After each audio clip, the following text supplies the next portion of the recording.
အာဆင်နယ်စီကိုဗီနီစီယက်ရောက်မလာဖို့ခိုးဆူတောင်းနေကြတဲ့အသင်း9သင်းရှိနေပါတယ်နံပါတ်1မန်ချက်စတာယူနိုက်တက်မိုက်ကယ်ကာရီရဲ့လက်ထက်မှာပရီးမီးယားလိဂ်ကိုပြန်လည်စိန်ခေါ်သိမ်းပိုက်ဖို့ပြင်ဆင်နေတဲ့ယူနိုက်တက်တို့ဟာ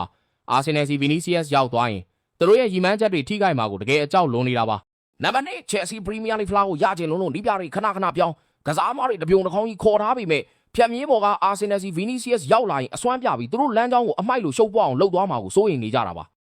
နံပါတ်3မန်စီးတီးပြီးခဲ့တဲ့ရာသီကလေးကသူတို့နောက်ကနေအရေးလိုကတ်လိုက်ပြီးရှုံနေခဲ့တဲ့အာဆင်နယ်ဟာဒီနေ့မှာဗီနီစီယက်ပါရသွားရင်ပိုပြီးဒုက္ခပေးလာမှာကိုမန်စီးတီးတို့တေမတက်ကြောက်နေကြပါတယ်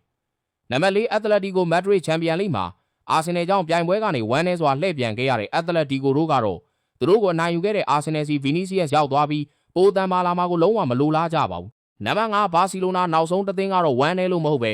ဝမ်းသာလုံးလုံးအော်ဟစ်နေတဲ့ဘာစီလိုနာပါရီယယ်မက်ဒရစ်မှာထိန်းချုပ်ရခက်ခဲလာတဲ့ဗီနီစီယက်ထွက်သွားရင်အဓိကပြိုင်မဲ့ရီယယ်အားနည်းသွားမှာမလို့ရီယယ်ကိုအနိုင်ယူဖို့လွယ်ကူသွားပြီဆိုပြီးပျော်နေကြတာဖြစ်ပါတယ်အာဆင်နယ်စီဗီနီစီယက်တကယ်ပဲရောက်လာမလားဒါမှမဟုတ်ဒီအသင်းတွေရဲ့ဆူတောင်းပဲပြေးသွားမလားဆိုတာကတော့စောင့်ကြည့်ရတော့မှာပါ